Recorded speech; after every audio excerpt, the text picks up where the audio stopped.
मी उत्तम शेवडे, बहुजन समाज पार्टीचा प्रदेशचा मीडिया प्रभारी आहे। माझे शेजारी हे जे आहेत हे दक्षिण पश्चिम नागपूरचे बसपाचे उमेदवार सुरेंद्र भाऊ डोंगरे आहेत। त्यांच्या शेजारी आमच्या सुनंदाताई महिला आघाडीच्या प्रमुख ज्या आहेत सुनंदाताई नितनवरे आहेत। त्यांच्या शेजारी नागपूर जिल्ह्याचे महासचिव चंद्रशेखर कांबळे आहेत आणि ह्या दक्षिणचे अध्यक्ष इकडे नितनवरे साहेब आहेत। हे क्षेत्र विशेष ज्याला फोकस म्हणजे हायलाइट केलेलं एक क्षेत्र आहे संपूर्ण महाराष्ट्रात हायलाइट केलेलं का आहे तर या क्षेत्रातला अनेक वर्ष मागच्या 5 वर्षापर्यंत जो आहे तो मुख्यमंत्री होता, त्यानंतर उपमुख्यमंत्री आणि गृहमंत्री आत्ता सध्या आहेत ते देवेंद्र फडणवीसांचं एक गृहक्षेत्र असलेला हा मतदारसंघ आहे आणि बहुजन समाज या क्षेत्रामध्ये सर्वात जास्त संख्येने राहतो। म्हणजे ते देवेंद्र फडणवीस ज्या समाजाचं नेतृत्व करतात तो समाज अल्पसंख्याक आहे आणि सुरेंद्र भाऊ डोंगरे ज्या समाजाचं नेतृत्व करतात तो समाज बहुजन समाज हा बहुसंख्याक आहे। परंतु आजपर्यंत बहुसंख्याकाचा प्रतिनिधी निवडून आलेला नाही, ही स्थिती आज मात्र आलेली आहे। आम्ही ज्या टाकडी सीममधून आज प्रचार सुरू केला ते टाकडी सीम हा परिसर इथं स्वयंदीप विपश्यना केंद्र आहे मोठ्या प्रमाणात। हे पश्चिम नागपुरात सर्वात एक प्रसिद्ध आणि विदेशातून आलेली त्या ठिकाणी तथागतांची मूर्ती आहे। आम्ही ज्या पुतळ्यापुढे आहोत तो बाबासाहेब आहे। इथून आम्ही मेसेज देऊ इच्छितो की बहुजन समाजाचा उमेदवार जो आहे, कारण काँग्रेसनी 60 वर्ष सत्ता भोगली परंतु या समस्या मुक्त केलेलं नाही, बहुजन समाजाला समस्याग्रस्त केलेलं आहे। मागच्या 10-15 वर्षापासून भाजप सत्तेत आली आणि त्या भाजपनी सुद्धा लोकांना भूलतापा दिल्या, मूर्ख बनवलं आणि फेकूनचं सरकार म्हणून या संपूर्ण जगाला, देशाला आणि महाराष्ट्राला कळलं की फेकूनचं सरकार आहे। त्या फेकूनचा प्रतिनिधी तो उभा आहे आणि म्हणून त्या फेकूनच्या प्रतिनिधीला या वेळेस जनता फेकून दिल्याशिवाय राहणार नाही आणि सुरेंद्र डोंगरे सारखे जे तरुण तडफदार युवा कार्यकर्ते आहेत ते त्यांच्या नेतृत्वात त्यांना मतदान करतील आणि निवडून आणतील। आज आम्ही जो परिसर फिरलो त्या संपूर्ण परिसरात बसपाला एवढं प्रचंड मतदान मिळणार आहे आणि उत्साह आहे, लोकांचं समर्थन आहे की घरातून बाहेर रस्त्यावर येऊ उमेदवारांचं स्वागत करतात, उमेदवार स्वतः दारांपर्यंत जातात। तर आजची जी स्थिती पाहिली आणि मागच्या 4-5 दिवसापासून जे कंटिन्यू प्रचार सुरू आहे तर हा प्रचार आता लाडल्या बहिणीच्या नावावर सर्व बहुजन समाजाला वेटीस धरून बहुजन समाजाच्या सर्व ज्या काही योजना होत्या त्या बंद केल्या आणि आतून जे पैसे त्यांना निवडणुकीत जिंकण्यासाठी जे वाटायचे होते घरातले कमावलेले ते मात्र त्यांनी सरकारच्या तिजोरीतून वाटले आणि बहुजन समाजाच्या पोरांची म्हणजे आरोग्याची हेळसांड झाली, शिक्षणाची हेळसांड झाली, तुमच्या आमच्या झोपडपट्ट्यांची समस्या तशीच आहे, रस्ते अजून बनलेले नाही। तर ह्याच ज्या समस्या आहेत त्या मुक्त करण्यासाठी अजूनही यांनी काही केलेलं नाही। म्हणून या काँग्रेस असो की बीजेपी असो दोघेही सारखेच आहेत। याच परिसरात आम्ही जिथं उभे आहोत त्याच्या अगदी पाठीमागे काँग्रेसचा उमेदवार आहे ज्याचा बाप स्वतः भाजपचा मंत्री राहिलेला आहे।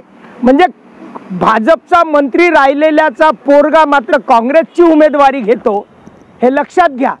म्हणून काँग्रेस आणि बीजेपी मध्ये काहीही अंतर नाही। आज तुम्ही भाजपला थांबवण्यासाठी जर पंजाला आणि काँग्रेसला मतदान दिलं तर तो काँग्रेसवाला शेवटी तो आतमधून संघाशी मिळलेला आहे। संघ बीजेपीत काही अंतर नाही भाजप काँग्रेसमध्ये आणि म्हणून सापनात नागनाथ आहे। यांना पर्याय कोणी असेल तर बहन मायावतीजीच्या नेतृत्वात 4 वेळा उत्तर प्रदेशात सरकार झाल्यावर आम्ही आमच्या सरकारमध्ये बहुजन समाजासाठी काय करू शकतो हे आम्ही दाखवून दिलं।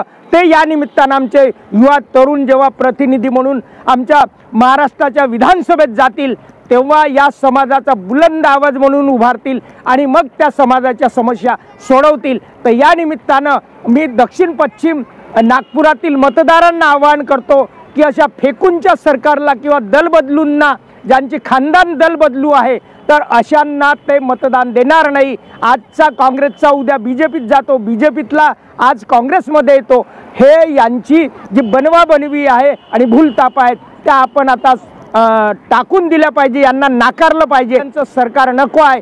समतावाद्यांचं, मानवतावाद्यांचं, फुले शाहू आंबेडकराला मानणाऱ्या लोकांचं इथं सरकार आम्हाला आणायचं आहे. आणि त्या सरकारला आणण्यासाठी एक मत जे पाहिजे आहे ते एक मत आपल्याला सुरेंद्रभाऊ डोंगरे यांना द्यायचं आहे आणि सुरेंद्रभाऊ डोंगरेला या विधानसभेत पाठवायचं आहे, असं मी या प्रसंगी आवाहन करतो. धन्यवाद. जय भीम. सर्वप्रथम सभी को मैं जय भीम करता हूँ. जय भीम. देखिए साथियों, मैं सुरेंद्र डोंगरे दक्षिण पश्चिम विधानसभा का बहुजन समाज पार्टी का उम्मीदवार हूँ और आज सिमटाकड़ी में हमने प्रचार यात्रा शुरू की है. आज हमारा चौथा दिन है और सिमटाकड़ी में आज हम सोनिया देवी उपासना केंद्र के पास से जो आरंभ किया है आज हमने प्रचार का, हमारे को जनता का उत्स्फूर्त प्रतिशत मिल रहा है. यहाँ पे सब समाज के लोग, सर्व समाज के लोग, ओबीसी, एसटी, सभी समाज के लोग हमारे साथ में हैं. लोग हमारा खुल के दिल खुल के स्वागत कर रहे हैं और हमारे को समर्थन दे रहे हैं. और हम निश्चित विश्वास है हमारे को कि जो हमको जनसंपर्क हमारा हो रहा है तो हम जीत के बहुत करीब है. सारा समाज हमारे साथ में है.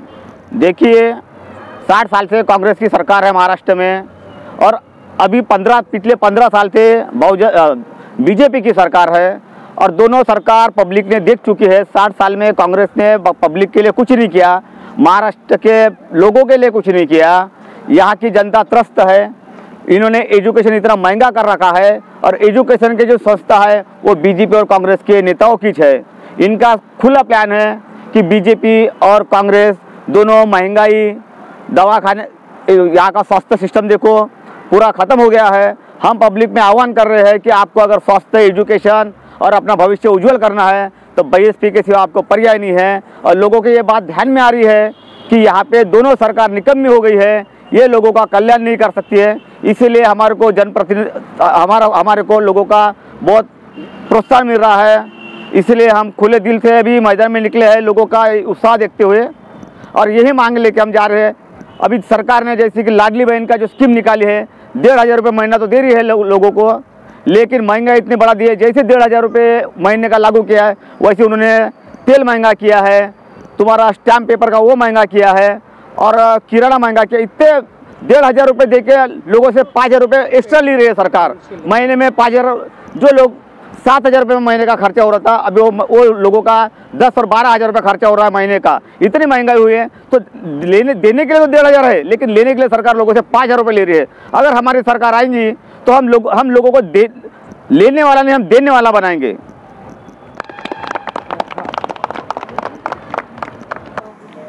सर्वात आधी मी समस्त महापुरुषांना अभिवादन करते. मी महिला विंगची सुनंदा नितनवरे, प्रभाग 38 मध्ये जैताळा इथे आज इथे उभी आहोत. मी महिला विंग जिल्ह्याची बहुजन समाज पार्टीची जिल्हाध्यक्ष या नात्याने आज दक्षिण पश्चिम विधानसभा 52 प्रभाग 38 मध्ये टाकळी सीम इथे स्वयंदीप विपश्यना केंद्र या ठिकाणी उपस्थित झाले आहोत. आणि आजचा जो प्रभाग 38 मधला जो राहिलेला भाग होता, काल तर आम्ही जैताळा इथे भव्य अशी मोठी रॅली घेतलेली होती. तिथे खूप लोकांनी आम्हाला चांगल्या तऱ्हेने रिस्पॉन्स दिला आणि हत्तीला मानणारे लोक संपूर्ण मैदानात उतरले आणि भाऊंच्या पाठीशी ते सदैव राहील हे आम्हाला आश्वासन दिले. मला सांगण्याचं एकच आहे की बहुजन समाज पार्टी हे 3ऱ्या नंबरवरती आहे. आज आमचा हा संघर्ष आहे की आम्ही त्याला पहिल्या नंबरवर आणण्याचा संकल्प घेतलेला आहे. कारण आम्हाला बाकीच्या पार्ट्या किती आहेत त्याचं काही महत्त्व नाही.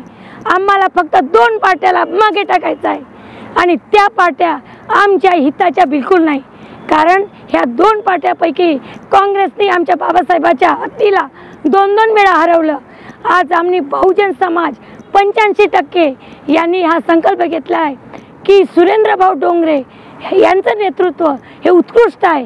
बहुजन समाज पार्टीमध्ये ते आज प्रामाणिकपणे सतत 15 ते 16 वर्षापासून तर आता या वयाच्या कालावधीपर्यंत ते सतत कार्यरत आहे. ते प्रामाणिकपणे उत्कृष्ट उमेदवार आज आमच्या बहुजन समाज पार्टीमध्ये उद्धवणार नेतृत्व आम्हाला मिळालेलं आहे. आमची बहुजन समाज पार्टी ही त्यांच्या पाठीशी आहे। त्याचबरोबर दक्षिण पश्चिम विधानसभेतले संपूर्ण प्रभाग 10 प्रभाग येतं, 10 प्रभागामध्ये जे जिथं जिथं आम्ही रॅली नेते आहोत तिथे तिथे आम्हाला चांगलं प्रोत्साहन मिळालेलं आहे।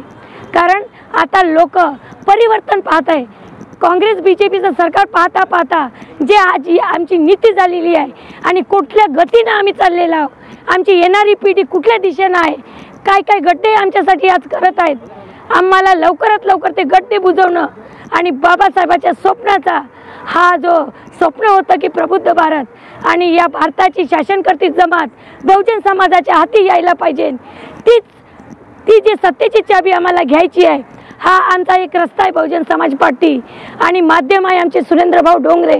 पण आमच्या या हत्ती चिन्हाला आम्हाला बहुजन समाज पार्टीच्या हा दिलेला आहे, त्या नेतृत्वात त्या रस्त्याने आम्हाला संसदेचं दार आणि संसदेची खुर्ची घ्यायची आहे आणि सुरेंद्रभाऊ डोंगरे यांच्यासारखे कर्मठ कार्यकर्ता आम्हाला त्या चेअरवरती बसून बहुजनाच्या हिताचे हक अधिकार आम्हाला घ्यायचे आहेत आणि हे हक अधिकार जे बाबासाहेबांनी संविधानामध्ये लिहिलेलं आहे ते त्या चेअरवरती जेव्हा बसू आम्ही तेव्हाच आम्ही ते हक अधिकार या बहुजन समाजापर्यंत पोहोचवू। हेच आज आम्ही या प्रभाग 38 या जे टाकळीशीममध्ये आंबेडकर सोसायटी, सिद्धार्थ सोसायटी, वासुदेव नगर तर शिम टाकळी हे सर्व जे वार्ड येतात मी आज निर्णय घेऊ, हीच आम्ही आज संकल्पना घेतलं की दुसऱ्या नंबरची पार्टी आम्ही पहिल्या नंबरवर आणून पोहोचवू, हेच आमची आज इथे संकल्पना आहे। जिंदाबाद जिंदाबाद जिंदाबाद जिंदाबाद। बाबा का हाथी आया है, बीएसपी ने लाया है, बाबा का हाथी आया है, बीएसपी ने लाया है, देश की मजबूरी है, बहन जी जरूरी है, वारे हाथी आ गया हाथी, वारे हाथी, आ गया हाथी। रोजी रोटी दे ना सकी जो, वो सरकार निकम्मी है, रोजी रोटी दे ना सकी जो, वो सरकार निकम्मी है, जो सरकार निकम्मी है, वो सरकार बदलनी है, जो सरकार निकम्मी है, वो सरकार बदलनी है। तख्त बदल दो, ताज बदल दो, बेईमानों का राज बदल दो, तख्त बदल दो, ताज बदल दो, बेईमानों का राज बदल दो। वोट हमारा, राज तुम्हारा, नहीं चलेगा, नहीं चलेगा, वोट हमारा, राज तुम्हारा। नहीं चलेगा, नहीं चलेगा।